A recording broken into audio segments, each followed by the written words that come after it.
بسم الله الرحمن الرحيم.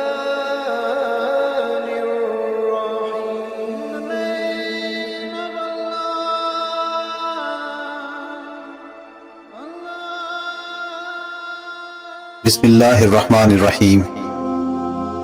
شروع اللہ کے نام سے جو بڑا مہربان اور نہایت رحم والا ہے.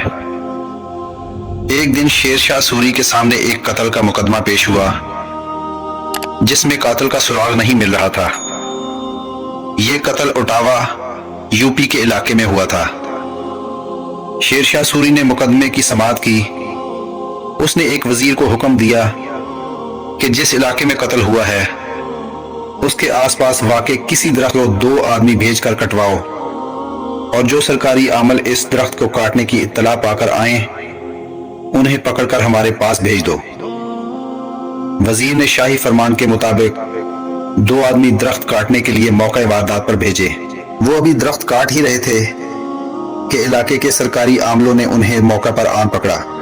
سادہ کپڑوں میں ملبوس دونوں اشخاص نے درخت کاٹنا چھوڑ دیے اور ان سرکاری عاملوں کو بادشاہ کے پاس لے گئے.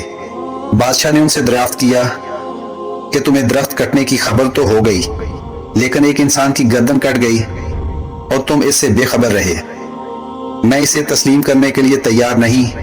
3 دن کے اندر اندر قاتل کو پیش کرو ورنہ سزا میں تم قتل کر دیے جاؤ گے.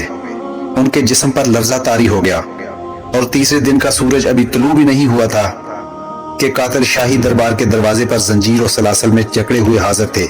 عدل و انصاف کی اسی پاسداری کی وجہ سے بر صغیر کا ہر دیانتدار مورخ شیر شاہ سوری کا نام ادب سے لیتا ہے. دوستو آج کی ویڈیو اچھی لگی ہو تو چینل کو سبسکرائب ضرور کیجئے گا. اللہ تعالیٰ آپ کا حامی و ناصر ہو.